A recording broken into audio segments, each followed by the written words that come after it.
Hi,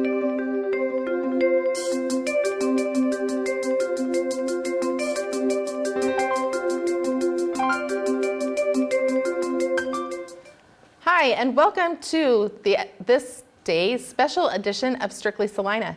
I'm Lori Blak, and I'm happy to be a guest host today, coming to you to talk about a special program brought to you by the Women of Achievement here in Salina. With me, I have Grace Peterson with the Salina Arts and Humanities Commission. And it's not the commission anymore, is it? You can, I mean, a lot of people make that. Some things are just forever rooted in your mind. But the Women of Achievement was established when the Salina YWCA closed down. And so there's a fund through the Greater Salina Community Foundation. And we are very happy to be able to recognize women in our community who are doing outstanding work in the areas of the YWCA's former mission. And their mission was to eliminate racism, empower women, and promote peace, justice, and dignity for all. So every other year, we have been doing this work and recognizing women in our community. And we wanted to continue that in a really different way in the off year when those recognitions weren't taking place. And so we partnered up with Grace and some other women who have a connection to the arts community. And we have a special event that's coming to Salina here in a few weeks. Do you want to talk about that? Yeah, it's called Women Empowered, and I was really, really excited when you guys came to me. I've never done something quite like this because it's such a multidisciplinary celebration of creative women, which I'm all about all those different things. This is not your standard, program and an art show. This is kind of a intermixing with this goal in mind of highlighting creative women, empowering them, and they were all called to be inspired by the mission from the YWCA. So they made work when we created the call. We didn't really know who was going to be responding to it, right. And I've done many calls, and this one was very unique in that we were trying to mix anybody who was willing to submit a proposal. We were willing to read it.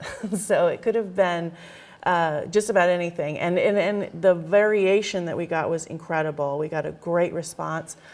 Diversity in age group and mediums. There's going to be several visual artists as well as writers and poets and dancers.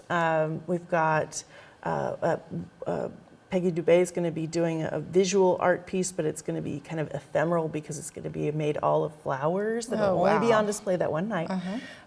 So it's really exciting. One of the most exciting things I've done since I've been here, and I can't wait to see how everything kind of comes together. Well, we're excited as well. This all came out from our event planning team a year ago as we were working through the actual event that was celebrating Women of Achievement. And they said, how about we do a juried art show during the month leading up to the Women of Achievement celebration? And from that, this event was born. It's called Women Empowered, and it is to focus specifically on art and writing and performance. And so for the last year, we have been meeting, and we put together this criteria for women identifying to submit their entries and their ideas, and then the committee went through and selected the performers that will be happening on Saturday, November the 9th. This is an event that is going to be held at the Community Theater in the Black Box, which is kind of unique because it is just such an intimate setting to be around. And so we're excited to see what that looks like. Right, and there will be an opportunity for the visual artists to talk about their work in the Black Box. They'll be in the round. There's 150 tickets for sale, and we have several of them already taken, but it's going to be a really unique evening. We have all female caterers. We have a specialty event drink that's included with the price. So it's going to be really fun. And I think it's important to talk about just the whole support crew too, because it's all very pro women.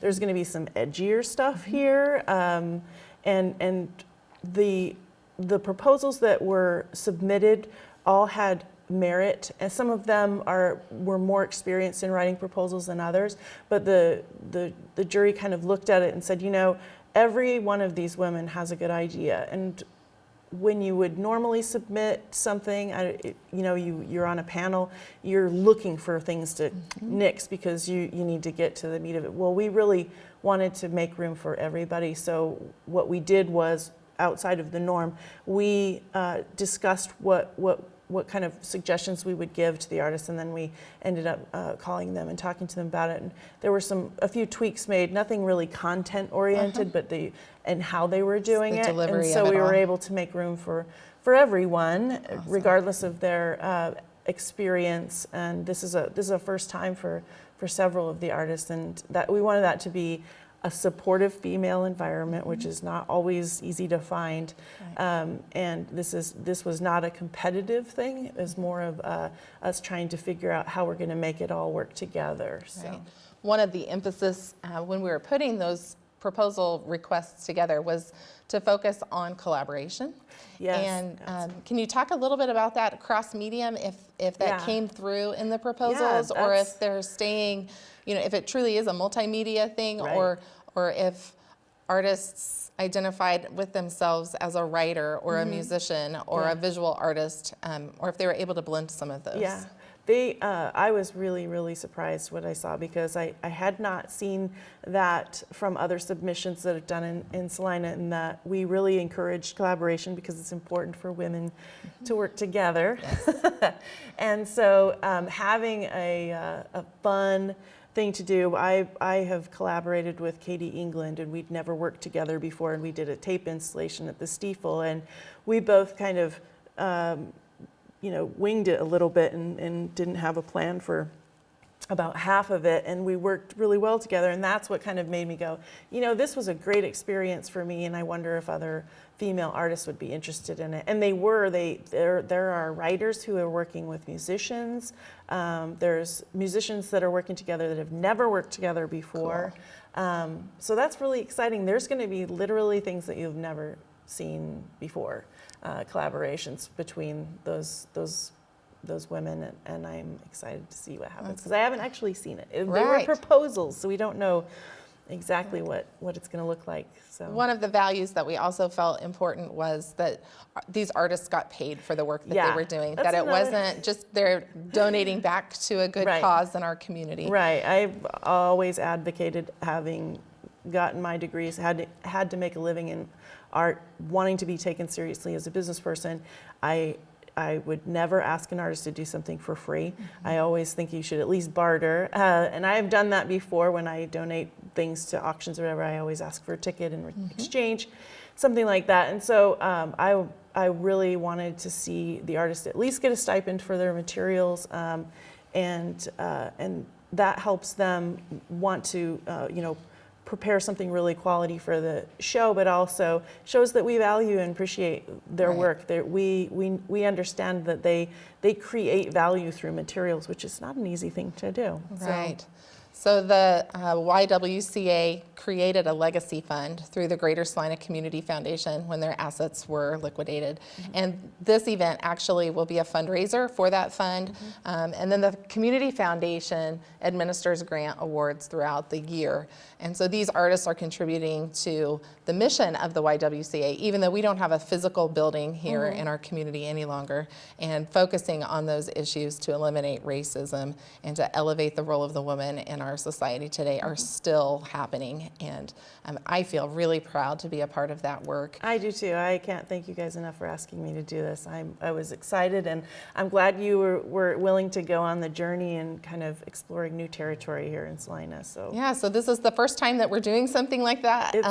We have 150 seats, and we hope that we sell out. The event again is on Saturday, November the 9th, and talk a little bit about what that evening might look like to somebody who's attending. Well, we're going to have the artwork is actually going to be on display for longer than the event. The majority of it. There are a few pieces that will only be on display that night, but there are several visual artists, including sculpture, which is not something, again, that we have a whole lot of from female artists in Salina particularly, but they're going to have their work on display. We're going to have a cocktail hour. There's going to be a cash bar, but then your ticket will also include a signature drink that's going to be created by Amanda Wagner, and I hear she's really, really good at mixology, so I'm excited about that. We have female caterers, Annie Shadwick, who's a young lady who is an amazing baker.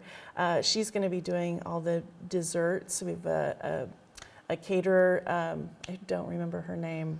What is our caterer's name? I am not certain. Oh, I know.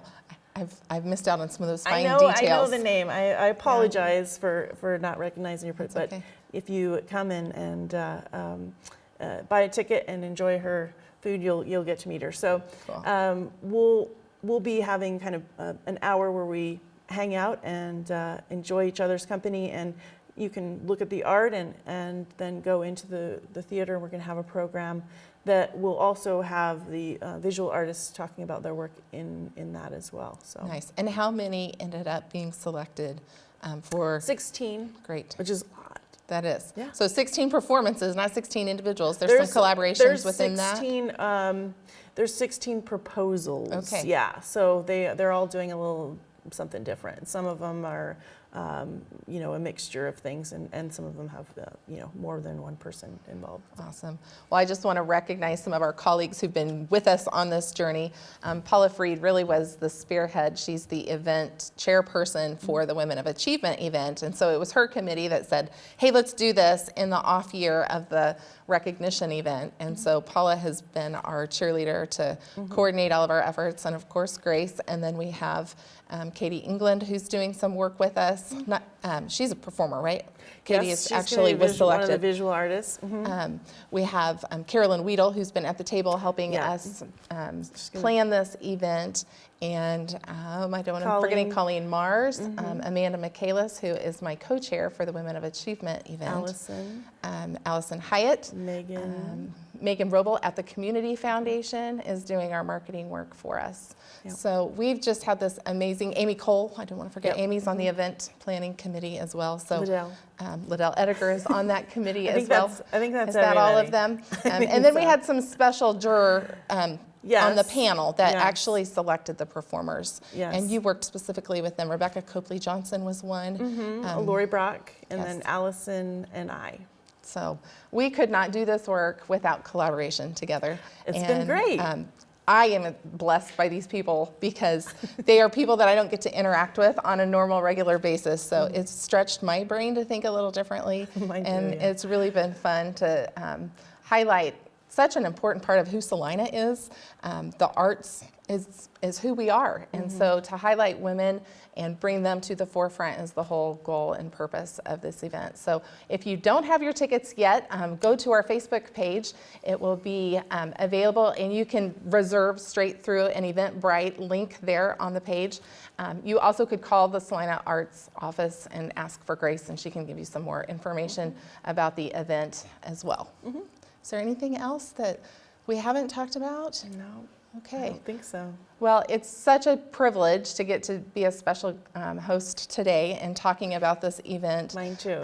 Highlighting the work of the Salina area YMCA or YWCA again, and what that has meant to our community over time. Even though we don't have a physical building, again, to work together in a collaborative way and overcome some real social issues that are important to us. Yeah, and lift each other up as creative people, and just celebrate, all of the inner awesome of the women involved in this and in Salina. It's really going to be a great event. So if you didn't get involved this year and you're an artist, keep watching, because this is something we hope to do again. Yes. And continue into the future and make it a biannual event. And we just hope that it grows, and maybe we'll run out of seats in the Black Box and have to go to their bigger theater. Yeah. Wouldn't that be great? Yeah, I think we'll be closed this year. I really do. Yeah. So again, thank you for watching today, and we hope that we see you on Saturday, November the 9th at the Salina area, or the Salina Community Theater. And if you don't have your ticket yet, buy it today.